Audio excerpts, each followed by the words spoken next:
So, we are actually continuing with the series of the 12 apostles. Kita akan melanjutkan seri tentang 12 Rasul Yesus. And today we are covering Philip. Dan hari ini kita akan berbicara mengenai seorang rasul yang bernama Philip. Who knows Philip? Siapa yang tahu Filipus? If you know, why don't you wave your hand? So I know who knows Philip. Siapa yang tahu? Coba tangannya mana? Okay, yang some. tahu Filipus. Okay, yeah.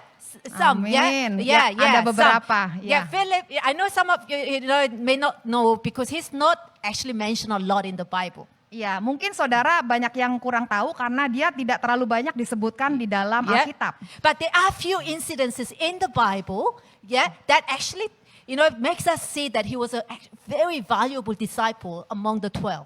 Tapi nanti kita akan belajar dan kita lihat di Alkitab dan kita akan menemukan bahwa Filipus itu sebenarnya rasul yang sangat berharga dan sangat dipakai Tuhan. Yeah, and from these few incidences, actually we can see the heart of God, how he trains and prepares those he values and loves. Ya, dan juga kita akan melihat ya bagaimana perasaan dan hati Tuhan itu sendiri yang telah memanggil orang-orang seperti Filipus. Okay, but before I go further, let me just clarify, this Philip of the 12 apostles should not be confused with Philip the evangelist, who was appointed as a deacon with Stephen. There are two different Philips. Ya, jadi saudara Filipus ini, saudara jangan bingung dengan Filipus satunya lagi, yaitu yang merupakan pengabar Injil yang dijadikan diaken oleh Stefanus. Yeah, so we are looking at Philip the apostle, one of the 12, and we're going to be looking at the incidences, there are few incidences and we're going to be looking at. And one of the first one and the main incidents we're going to be looking at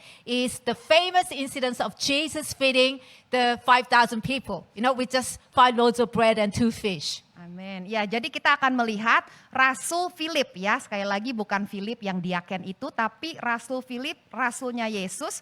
Dan kita akan melihat bagaimana kejadiannya pada saat Yesus mengadakan mukjizat, yaitu memberi makan 5.000 orang. Saudara ingat ya? Okay, this story I'm sure you know. If you know, why don't you wave your hand? So, at least this story you are Siapa yang familiar. tahu? Yeah? Tentang Yesus memberi makan more people 5.000 know this orang. story. Excellent, yeah.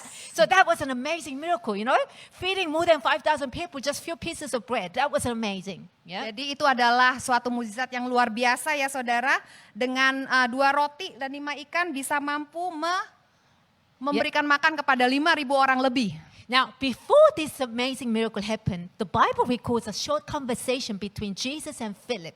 Jadi sebelum kejadian ini saudara, ada pendahuluan percakapan antara Yesus and dan that's what we're going to Filipus. be looking at. Dan inilah yang akan kita lihat ya. So turn with me to John chapter 6 verse 5 to 7. Saudara, mari kita lihat kitab Yohanes pasal 6 ayat 5 sampai 7. Okay, so would you read that first? Yeah. Yes, of course. Ketika Yesus memandang sekelilingnya dan melihat bahwa orang banyak berbondong-bondong datang kepadanya, berkatalah ia kepada Filipus, "Di manakah kita akan membeli roti supaya mereka ini dapat makan?" Hal itu dikatakannya untuk mencobai dia, sebab ia sendiri tahu apa yang hendak dilakukannya. Jawab Filipus kepadanya, "Roti seharga 200 dinar tidak akan cukup untuk mereka ini, sekalipun masing-masing mendapat sepotong kecil saja." Yeah, so there are like huge crowd, like more than 5,000 people, men. So including women and children, I guess the number could have been double. Yeah? Jadi itu semua orangnya itu kan banyak banget ya saudara, 5.000 orang cuman laki-laki, tambah perempuan, tambah anak-anak, itu lebih dari 5.000. And in front of this huge number of people, Jesus asked Philip, "Hey Philip, where should we get food to feed all these people?" Ya, terus Tuhan Yesus tanya ya sama si Filipus, Filipus, di mana ya kita bisa beli roti supaya bisa kasih makan orang-orang ini?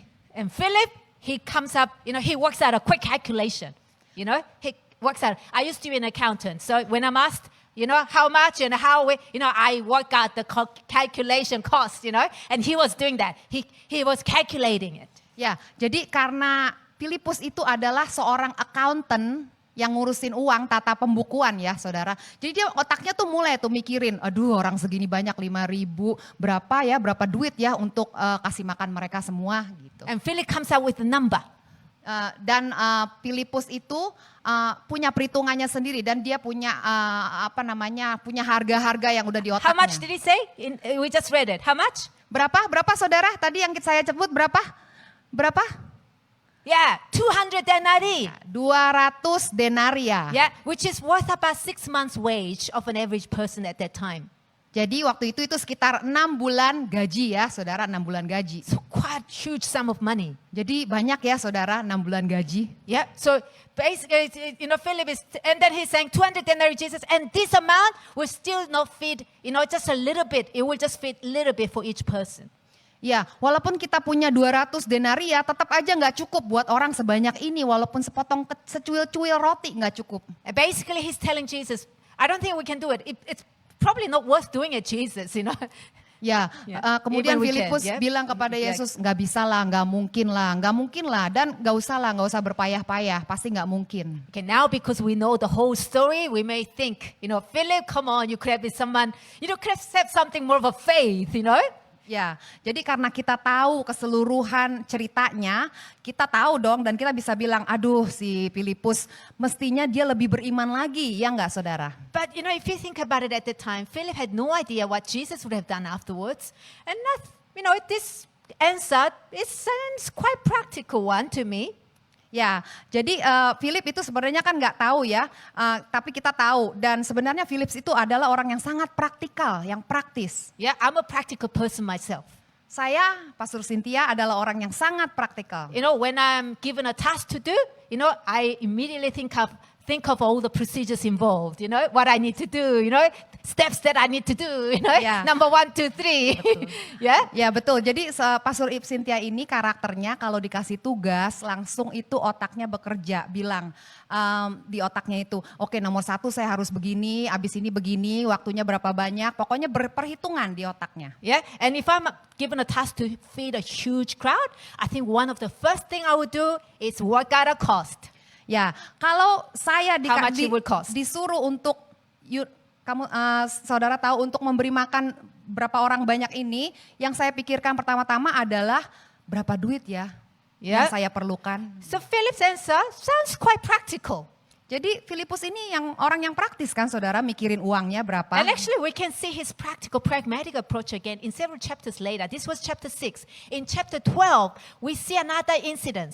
Ya, jadi Philip itu termasuk orang yang pragmatik saudara. Orang pragmatik adalah yang praktis. Dan nanti kita bisa lihat lagi di ayat-ayat berikutnya ya, yang ayat 12. Yeah, this is when some Greeks, come to Philip to make a request. They want to see Jesus. Ya, jadi ada seorang Yunani ya, orang dari bangsa Yunani, datang kepada Filipus untuk mau bertemu dengan Yesus. Yeah, and this is what Philip does. He doesn't go straight to Jesus to present that request. Jadi saudara bisa baca, Filipus tuh nggak langsung datang kepada Yesus mengantarkan orang Yunani itu, tapi dia pergi kepada orang lain dulu. Yeah, I think other disciples, especially like Peter, he would have ran towards Jesus. Jesus, they want to see you. Yeah. Jadi dia lain sama Petrus ya saudara. Kalau Petrus itu kan orangnya kan langsung gitu ya, langsung bereaksi gitu, langsung dia bilang, oke sini, aku antarin ke Yesus. Tapi Filipus nggak kayak gitu. But he doesn't do that. He actually, you know what he does? Interesting. He actually goes to Andrew and discusses with Andrew first. Jadi daripada langsung datang kepada Yesus, dia datang kepada Andreas. And gets Andrew to agree with him. Dan dia kayak cari konco sama Andreas. And then takes Andrew to talk to Jesus together with him. Dan Smart dia guy, yeah? narik si Andrew itu ya, temenin aku dong untuk ngomong kepada Yesus berdua gitu. Yeah, it makes sense. 2 disciples instead of just 1 disciple making a request, yeah, would increase the chance of Jesus approving their request. Ya, jadi dia pinter saudara. Jadi dia mau ditemenin sama satu orang. Karena kalau ada 2 orang ngomong kepada Yesus, kepada bos gitu ya, kan lebih didengar kan daripada 1 orang. Yeah, yeah. If you want to get something done through Nurul Sister or Pasari, that's what you do. Come in group, not just me but other people. Yeah, then they will, they will not take that lightly. Yeah. Ya, jadi sama saudara, kalau saudara itu misalnya pengen ngomong kepada siapa ya, bos atau kepada Pak Ari atau kepada siapa aja yang bos gitu ya, yang saudara pikir bos. Saudara ngumpulin orang gitu ya, beberapa, itu pasti lebih banyak suaranya akan didengar. Yeah, and by the way, Philip was known to have a connection with the Greek community. Ya, jadi Filipus itu sebenarnya ia terkenal karena ia memiliki koneksi atau network dengan orang he had a Greek Yunani. name. He had a Greek name, Philippos. Dan dia juga sebenarnya dikasih nama Yunani, saudara, That's yaitu where Filipos. Philip, the name Philip came from. Yeah. Ya, jadi Filipus itu dari nama Yunani Filipos. And he was known to have a spoken in Greek dialect. Dan dia juga fasih berbicara dalam bahasa dialek Yunani. That's probably why this Greek came to Philip to make a request. Maka dari itu mereka datang kepada Philip untuk bertemu kepada Tuhan Yesus. Yeah. So by having Andrew with him to say would also make him look less biased, Yeah. from his personal connection. Yeah. Ya, jadi begitulah cari teman gitu. Jadi dia nggak merasa kayak orang KKN gitu ya, mau ketemu Yesus dipercepat karena itu juga ada orang Yahudi. Jadi tidak terlalu ketara gitu loh. Can you see? Philip was somebody who was quite diplomatic. Ya, jadi Filipus itu adalah orang yang diplomatis. Think and also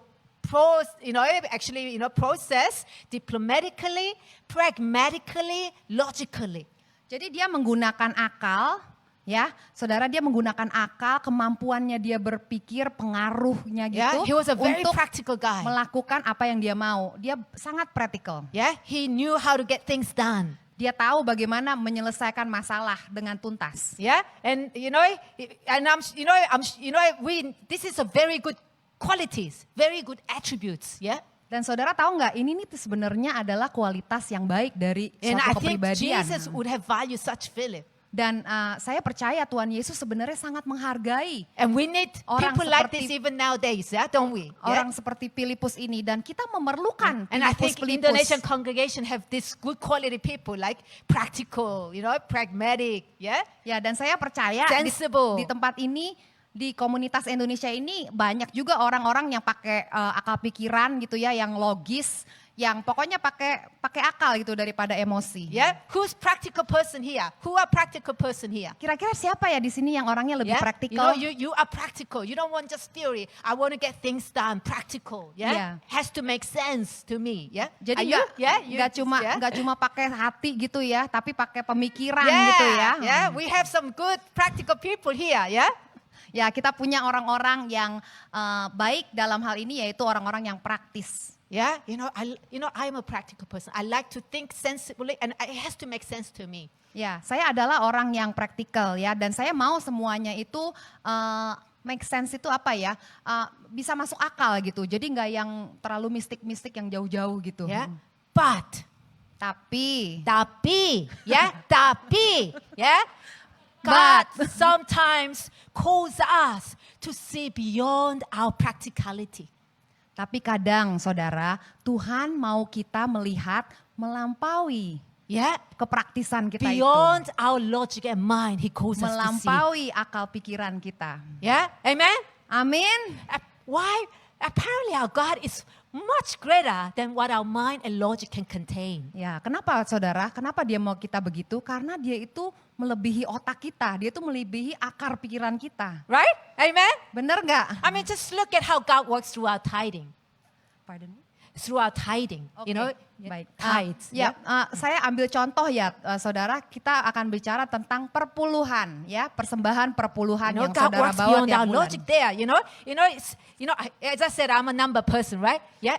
When you tithe, with my number calculation, your bank account should come down by 10%, correct? Ya, jadi saya orang yang praktikal ya, saudara, Pak Susintia. Kalau saya beri 10% di bank statement saya, di bank account saya, kurang nggak saudara? Yeah, Kurang correct. ya? Yeah, that's a logical calculation. Kurang 10% 10% ya, reduced. turun. But in reality, what happens? Those who tithe, we Tap- actually blessed with more, right? Tapi pada kenyataannya, orang-orang yang sudah, saudara-saudara yang sudah memberikan perpuluhan, bagaimana? Apakah saudara berkekurangan? Yeah, I mean, yeah, amen. Yeah, I mean, tithing with the tithes, there's so many testimonies.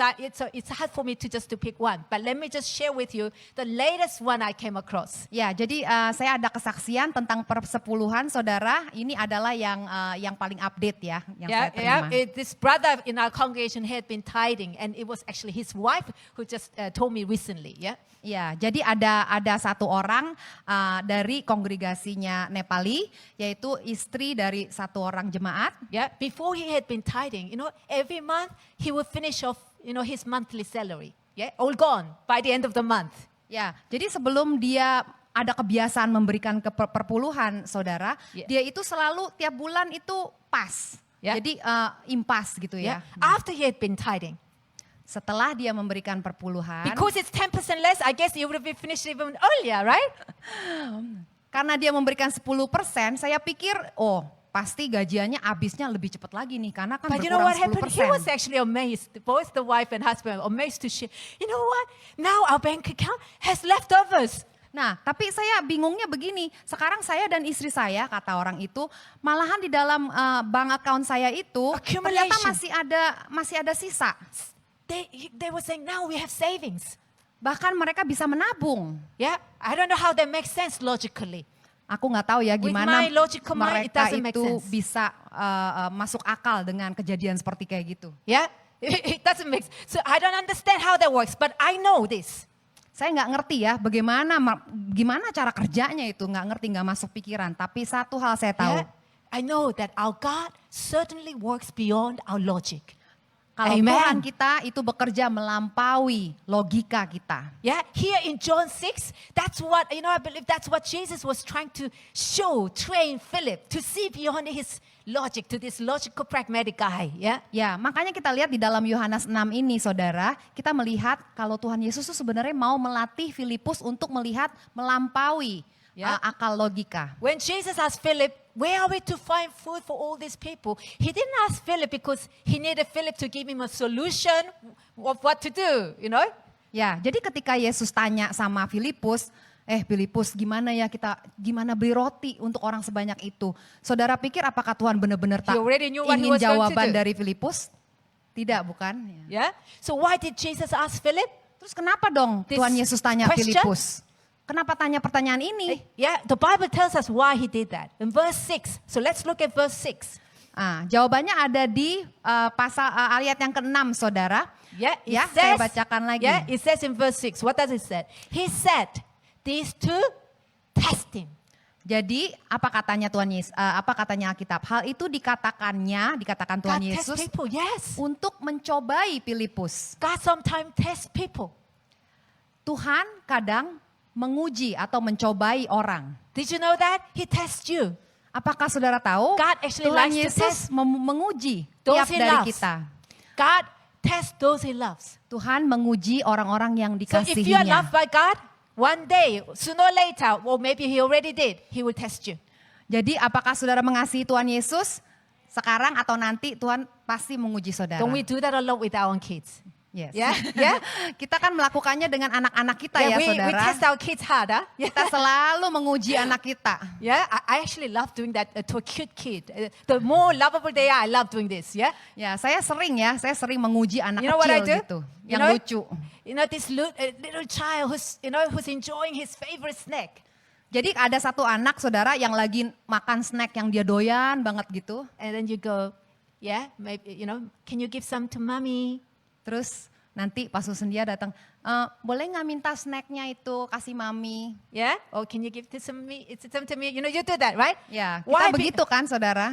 Not because you want to take away the enjoyment. Bukan karena kita kepengen itu snack ya saudara. Yeah, but because you want to mainly because you want to test the heart, yeah, towards you, yeah. Tapi karena saudara kepengen lihat apakah dia itu nggak pelit sama saudara, apakah dia sayang kepada kita. And if your child offers that snack to you, even though when it's not enough for him or her, wow, you're impressed. You passed the test. Ya, Clap, jadi clap, clap, ketika ya? anak itu rela ngasih snacknya itu, bukankah saudara benar-benar, oh ternyata dia sayang sama saya, saudara benar-benar senang Ya? gitu ya, happy dan bangga. Yeah. And you want to give more, you want to bless more, yeah? Dan apa yang terjadi saudara justru pengen kasih anak itu berbagai-bagai Okay. macam snack lagi But kan, when the lebih banyak child lagi. with the holes, no, he wants to have it all by himself, yeah? Tapi ketika anak itu bilang, jangan, nggak mau, ini kan punya aku, nggak mau kasih. Yeah? What do you think, yeah? Immature, yeah? Immature. Jadi yeah? saudara gimana bilang hatinya saudara? Yeah, immature. Yeah. Iya, Yeah, ternyata nih you anak just think, belum. oh, he has a long way to grow up. Nah, nanti saudara nganggap gini, dasar anak kecil gitu Yeah, ya, belum dewasa. But we still love them. Yeah, we still love them. Tapi walaupun demikian kita masih tetap sayang kan sama anak itu. You know, when God tests you and you fail the test, God will still love you, I believe. Jadi sama seperti Tuhan saudara, ketika Tuhan mengetes saudara, menguji saudara, tapi saudara belum bisa lulus, Tuhan tetap sayang saudara. But it means you will be considered as immature. Tapi Tuhan tahu, Immature. Yeah. siapa ini masih Not mature segini. enough. Masih segini kedewasaan rohaninya. Yeah, needs long time to grow up still. Ya, masih perlu bertumbuh lagi, belum Yeah, sampai. so not mature enough to be receiving more yet. Ya, jadi To be cuman entrusted with bisa more. segitu dapatnya. You Dan see? untuk menerimanya juga cuman bisa Because segitu. you know when God tests us, it's not because He wants to take away our enjoyment. He tests us because He wants to see whether we are mature enough for Him to entrust us with more. Jadi saudara, ketika Tuhan menguji saudara, bukan karena Tuhan itu jahat ya, mau ngambil apa yang udah jadi milik saudara, tapi Tuhan itu sebenarnya pengen memberi saudara lebih lagi. Tuhan ingin memberkati saudara lebih lagi supaya saudara bisa menerima lebih lagi dari Tuhan. Right? Yeah? You see all these great men and women of God in the Bible, and nowadays too, you know, they actually all of them have gone through the test. Jadi saudara, bisa kita lihat contoh-contohnya di dalam Alkitab, banyak sekali tokoh-tokoh yang juga dicobai oleh Tuhan. Before they've been entrusted with more. Mereka dicobai dan setelah itu kalau mereka lulus, mereka akan diberikan lebih lagi You oleh know the Tuhan. famous what? God tested Abraham, yeah? Jadi siapa saudara yang tahu? Actually, Tuhan not just once. He mengetes tested Abraham quite a Abraham. number of times. Tuhan mengetes Abraham beberapa kali sebenarnya, starting banyak with kali. living his hometown where he was born, grew up, and you know at that time people don't just live. You know we from Indonesia, come to Hong Kong. People from different countries these days, yeah. But at that time people just lived in one place. Ya, jadi pada saat itu Tuhan mengetes Abraham, dia suruh Abraham pergi ke sini, ke situ, ke tempat ini, yang mana dia nggak tahu itu tempat saudara. Jadi zaman dulu orang nggak terlalu banyak traveling ya, mereka sukanya berdiam di suatu tempat gitu loh. Jadi Ya. itu merupakan suatu tes yang luar biasa buat Abraham. Yeah, and he was well off. He didn't have to leave his hometown. Ya, dan Abraham itu orang yang cukup berada, saudara. Dia tidak perlu untuk pindah-pindah But cari God nafkah tested him to gitu. live and then live like a stranger in a foreign land. Bahkan dia menyuruh Abraham untuk pindah ke negara asing yang mana tidak ada sang anak saudara. Not only that, he had a big test. Many of you would know, right? He had a big test of offering his only son Isaac. Dan yang tes God. yang terakhir saudara tahu ya, itu yang paling terbesar. Yaitu apa That was a saudara? tough one, Ketika ia harus menyerahkan anaknya yang tunggal yaitu Ishak. Yeah, not only Abraham, actually, Joshua, David, you name it. So many people in the Bible, yeah, who have been entrusted a lot. All of them, they've been tested before they were blessed. Ya, jadi bukan cuma Abraham, saudara lihat Greatly. sendiri Daud, saudara lihat sendiri Joshua. Mereka semuanya dicobai sebelum mereka diberkati lebih lagi And- setelah itu. The main area that God tests. God has a favorite area of test. Tuhan mengetes, mencobai saudara dalam banyak area kehidupan ya Which saudara. area He tests? It's in the area of faith. Jadi Tuhan itu paling senang ngetes di daerah mana saudara? Yaitu di daerah iman. Yeah, and there are three main ways God tests people's faith. Jadi ada menurut saya ada Three main ways. ada tiga cara di mana Tuhan mengetes iman saudara. Yes, first, in the choices we make. Yang pertama adalah ketika kita harus memutuskan untuk mengambil keputusan tentang sesuatu. He sees when we are given a choice, which one we choose, God will see which one you choose. Ya, pada saat kita harus mengambil keputusan, Tuhan mau melihat bagaimana cara kita, pilihan apa yang kita ambil. Yeah, Abel chose to give his first fruit, the best of his first fruits, and that made God choose Abel over Cain to bless. Saudara ingat Habel ya di kitab Kejadian ya. Habel itu memberikan persembahan yang sulung yang pertama dan yang terbaik, dan ia lulus dari tes itu. Yeah, Jacob he chose to go after things of God, after the blessings of God. Yeah, Dan juga Yakub itu mementingkan, dia benar-benar mau sekali itu berkat yang dari Tuhan. Yakub. instead of going comfort of life. daripada memilih untuk hidup yang nyaman, dia memilih Tuhan. Whereas Esau, his brother, twin brother, he chose to go after what he can see right in front of eyes over Yeah. the things of God. Yes, jadi saudaranya Yakub yaitu Esau daripada memilih untuk memilih Tuhan dan berkat Tuhan, dia lebih memilih kepada berkat-berkat fisik atau keinginan, maksudnya makanan itu ya saudara yang dia And inginkan. you know what itu. happened? It was Jacob as a result who was blessed. Jacob was blessed immensely. Dan saudara tahu sendiri akhirnya Yakub itu adalah orang yang diberkati daripada A Esau. nation was formed out of Jacob. Dan banyak sekali bangsa-bangsa dilahirkan dan Israel, the chosen diberkati nation of oleh God. His karena name Yakub. became Israel, yeah? Yeah, you know, if you are making a choice right now, you know, a lot of us, you know, sometimes you may not even know God is testing you. But do you know, when we are in front of choices we are making, God is watching us, which one we will choose. Jadi saudara, ketika saudara harus mengambil keputusan itu, mungkin saudara tidak ngeh ya, tapi Tuhan itu sedang memperhatikan bagaimana saudara itu memilih keputusan. Is she choosing the one that will, you know, for my sake, that will come to me closely? Or is she choosing what would just she can see with the worldly value? Apakah saudara mengambil keputusan itu hanya berdasarkan kenyamanan saudara atau yang saudara mau, yang saudara inginkan, kedagingan saudara, ataukah saudara memilih dia, memilih Tuhan? God will see that. Dan It's a Tuhan test, akan you melihat know, a lot saudara. of times it's a test. Banyak kali saudara, itu ada sebenarnya merupakan ujian Yeah, ketika and saudara mengambil keputusan. And also, you know, it's the second area that God tests in our faith, yeah? It's similar to making a choice. But He tests us in the area of whether we can give up for Him. Ya, area kedua saudara, yang pertama kan ketika kita mengambil keputusan, yang kedua adalah apakah kita Give up. apakah kita rela untuk menyerahkan sesuatu? Yeah. Since Abraham is a famous one, yeah, Abraham, was tested whether he could give up his most treasured possession, his only son, only child, Jadi waktu God tested whether he ketika could give up Isaac. Ketika His Abraham, only child. contohnya saudara, ketika ia harus menyerahkan Ishak. Ishak itu anak yang sudah dia tunggu-tunggu, anak satu-satu dan dia harus menyerahkannya kepada Tuhan. You know, God may call you to give up something. Saudara tahu ada saatnya nanti Tuhan akan meminta saudara untuk menyerahkan some of you sesuatu. are facing that decision right now. God is prompting you to give up something. Mungkin saudara pada saat ini harus mengambil keputusan untuk menyerahkan sesuatu. Yeah, you know that is difficult. I've been tested on this area before. It's tough. Saya juga pernah ya saudara dicobai atau diuji semacam But you itu know dan what? itu susah sekali. When God calls you to give up something, go for it. It's a call for promotion. Tapi saudara, ketika saudara itu diminta untuk menyerahkan sesuatu yang berharga itu, saudara harus beriman dan katakan ya. You know, one thing Karena I itu learned. adalah promosi. One thing I learned is I can never outgive God.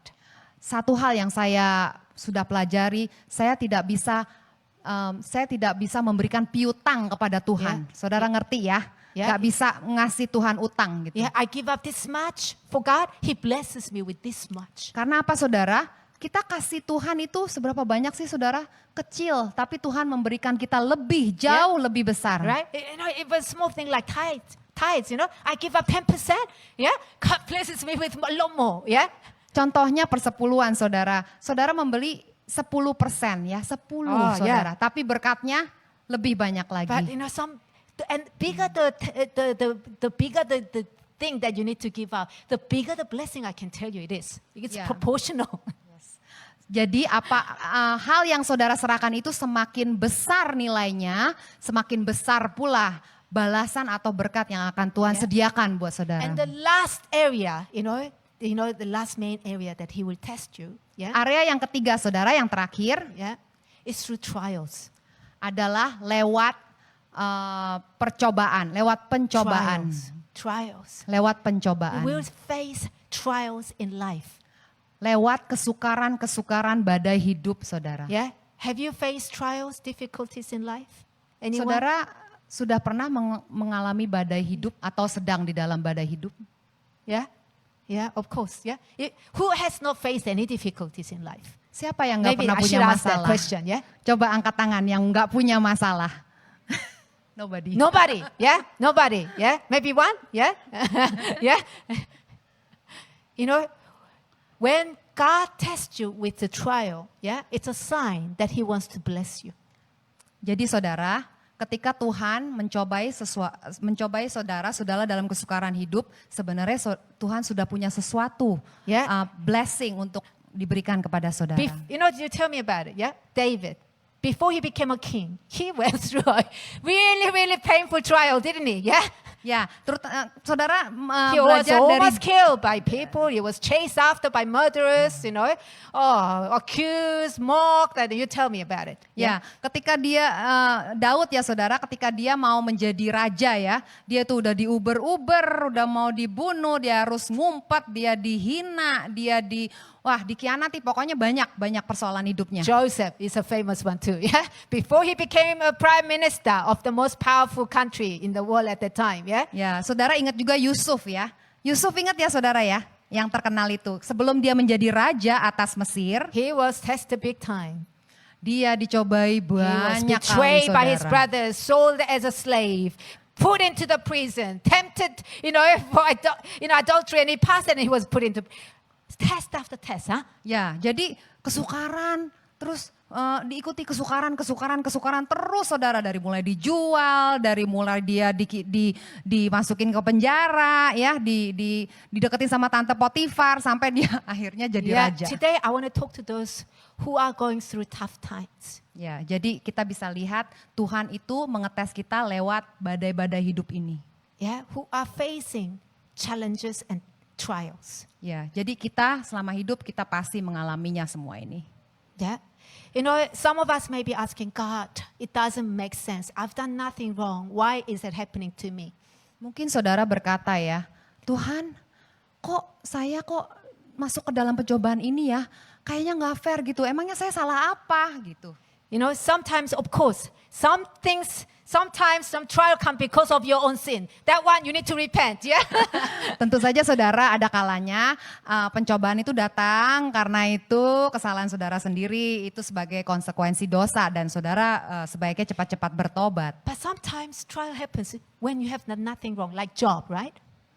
Ya, tapi kadang-kadang pencobaan itu datang Yeah, so kadang-kadang tiba-tiba saudara tanpa ada alasan, seperti contohnya adalah Ayub.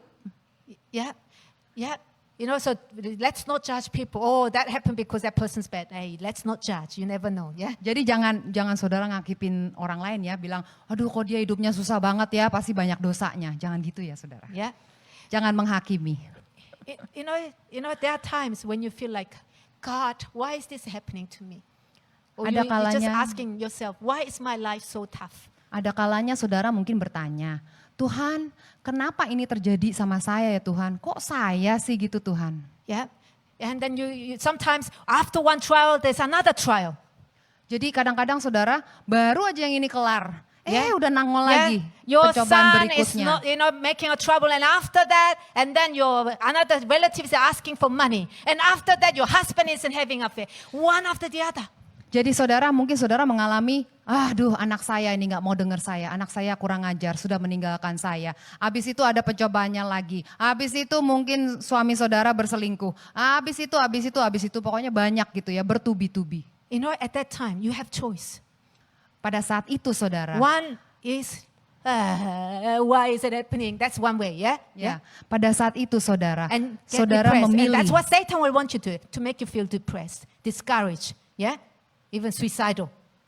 Jadi saudara pada saat itu jangan berkata, oh Tuhan kenapa aku, udah aku bunuh diri aja. Jangan gitu ya saudara. But you Pada know saat what? itulah saudara berdoa. If you are especially the one who are facing a lot of trials, Saya berbicara kepada khususnya Anda, saudara yang mempunyai banyak masalah. perhaps God has something really big for you. Mungkin Tuhan ingin memberkati dan sedang menyiapkan sesuatu yang besar, saudara percaya? And seeing whether you can overcome that trial. Tuhan This ingin test. melihat It's a big test. apakah saudara bisa lulus, bisa mengatasi masalah itu, melampaui masalah itu. Yeah? Yeah? Amen? Amin saudara? Yeah. God is watching over us right now. Tuhan sedang melihat, mata Tuhan sedang melihat kepada saudara sekarang. He will not give us a test that we cannot overcome. Dan dia tidak pernah memberikan pencobaan lebih daripada yang kita bisa tanggung. If you're facing big trial, big one, it's because God sees you as somebody who can take it, big one. Ya, ketika Tuhan itu mempercayakan suatu pencobaan yang besar, karena Tuhan tuh tahu kapasitas saudara juga besar. Would you respond that in faith? Apakah saudara akan menyikapinya dengan iman? Today, God is calling us. God has called me to tell you, those of you, yeah, to pass this test with faith. Hari ini Tuhan memanggil saudara untuk melalui tes tersebut dengan iman. So the God who blessed Abraham, the one who blessed Jacob, David, Joseph, He will also bless you. Amen? Jadi Allah yang sudah memberkati Allah, Abraham, Daud, Yusuf, dan lain-lainnya juga ingin memberkati saudara secara pribadi. No trial, no test can the Satan pull you down, but let the faith in your rise and let God bless you. Jadi tidak ada pencobaan, tidak ada badai hidup saudara yang bisa untuk mengalahkan saudara, menenggelamkan saudara. Kalau saudara melaluinya dengan iman kepada Yesus. Amen? Amin. And you know, and not only you, through you, the one who overcame with faith, through you, many will be blessed. Ya, bukan hanya saudara yang menerima berkat, tapi Tuhan mau pakai saudara supaya melalui saudara banyak orang yang diberkati. Amen? Come on, Amin. let us all stand. Let us all Mari stand. kita bangkit berdiri saudara.